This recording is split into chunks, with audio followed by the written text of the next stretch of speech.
తెలంగాణ భవన్ లో బీఆర్ఎస్ కార్మిక శాఖ రాష్ట్ర స్థాయి సమావేశం జరిగింది. ఈ సమావేశానికి ముఖ్య అతిథిగా మాజీ ఎంపీ వినోద్ కుమార్, కార్మిక శాఖ అధ్యక్షుడు రాంబాబు యాదవ్, కార్మిక సంఘాల నాయకులు హాజరయ్యారు. రాష్ట్రంలో కార్మికుల సమస్యలు, గిగ్ వర్కర్ల సమస్యలు, నూతన లేబర్ కోడ్, ఫిబ్రవరి 12న జరిగే సార్వత్రిక సమ్మెపై సన్నద్దత తదితర అంశాలపై చర్చించామన్నారు. ఈ సందర్భంగా మాజీ ఎంపీ బోయినపల్లి వినోద్ కుమార్ మాట్లాడుతూ కేంద్ర ప్రభుత్వం కార్మిక విధానాలను వ్యతిరేకిస్తూ కార్మిక సంఘాల పిలుపు మేరకు వచ్చే నెల అంటే ఫిబ్రవరి 12న సార్వత్రిక సమ్మె చేపట్టిందని తెలిపారు. ఈ సమ్మెలో బీఆర్ఎస్ పార్టీ కూడా పాల్గొంటుందని అన్నారు. ఈ సమ్మెను విజయవంతం చేయాలని ఆయన పిలుపునిచ్చారు. భారతదేశంలో ఉన్నటువంటి కార్పొరేట్ సెక్టార్ ఆధీనంలో ఈ ప్రభుత్వాలు నడుస్తున్నాయి. అది బీజేపీ ప్రభుత్వం కానివ్వండి, కాంగ్రెస్ ప్రభుత్వం కానీ.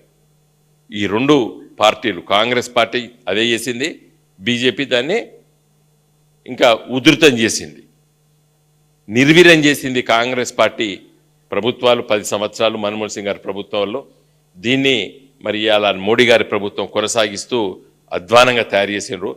కాబట్టి నా దృష్టిలో మీరందరూ కూడా ఇక్కడికి వచ్చిన వాళ్ళు, రాని వాళ్ళు కూడా మీరందరూ కూడా చెప్పి ఈ సార్వత్రిక సమ్మెలో పట మనము పెద్ద ఎత్తున కార్మికులందరినీ కూడా కదిలించి సమ్మె చేసి ఆ రోజు జిల్లా కేంద్రాల్లో పట తీసుకోయేటువంటి ప్రదర్శనలో పట మీరు అందరూ కూడా పాల్గొని మరి పత్రికలకి, సోషల్ మీడియాలో దాని పెద్ద ఎత్తున మీరు ప్రచారం కూడా చేయాలి. ఇప్పుడు కార్మిక సమస్యల అవగాహన లేని సమాజం కూడా ఉంటుంది. వాళ్ళకు కూడా అర్థం కావాలి, ఓహో ప్రభుత్వాలు ఇట్లా అన్యాయం చేస్తుంది, ఇది ఎట్లా మనం వీ హ్యావ్ టు ఎడ్యుకేట్, వాళ్ళకి చెప్పాలి. కాబట్టి ఇది ఒక మంచి అవకాశం మనకందరికి కూడా. ఫిబ్రవరి 17వ తారీఖు నాడు ఈ సమ్మెలో మీరందరూ మాట్లాడండి. ఫిబ్రవరి 12 నాడు జరిగేటువంటి సమ్మెలో మీరందరూ పాల్గొని మీరు మైకుతో మరి ఉపన్యాసాలు ఇచ్చి వాటిని చిన్నగా షార్ట్గా సోషల్ మీడియాలో, అదేవిధంగా మరి చెప్పే సందర్భంలో 4-5 పాయింట్లు కూడా క్లుప్తంగా మీరు రాష్ట్ర కమిటీ కూడా వాళ్ళకి పంపండి.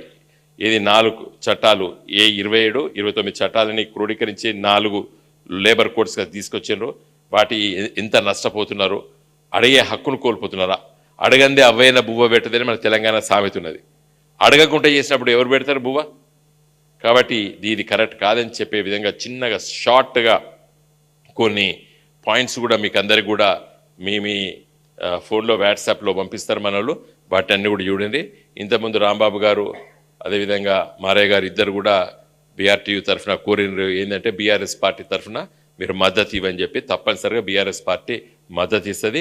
రాష్ట్ర party working president KT Ramarao గారి దృష్టికి మేము తీసుకెళ్తాము. మీరు కూడా ఈ తీర్మానం చేసినట్టు, రిక్వెస్ట్ చేసినట్టు కేటీఆర్ గారికి మీరు మన సమావేశం ఒక ఫోటోను తర్వాత ఇవి పెట్టి కేటీఆర్ గారు పెట్టుకుని నేను ఫోన్లో వారితో కూడా మాట్లాడతా. వారు ఇస్తారు స్టేట్మెంటు. అన్ని జిల్లాల బీఆర్ఎస్ పార్టీ అధ్యక్షులకు కూడా మేము తెలియజేస్తాము. వాళ్ళు కూడా వచ్చి కూడా మీ సమ్మెలో పాల్గొని వాళ్ళు కూడా ముఖ్యులు కూడా మీరు ఆహ్వానించండి. ఆ జిల్లా అధ్యక్షుల్ని ఆహ్వానించండి. అక్కడ మన పార్టీ ఎమ్మెల్యేలను కూడా ఆహ్వానించండి. ఎక్కడైతే గెలిచిన వాళ్ళు ఇదివరకు ఉండి మన మాజీ శాసనసభ్యులు కూడా మీరు ఆహ్వానించండి. వాళ్ళు కూడా వచ్చి కూడా మాట్లాడతారు. వాళ్ళు తప్పనిసరిగా వాళ్ళకు మేము పార్టీ తరఫున సూచనలు చేస్తామని తెలియజేస్తూ నేను సెలవు తీసుకుంటున్నా. జై తెలంగాణ.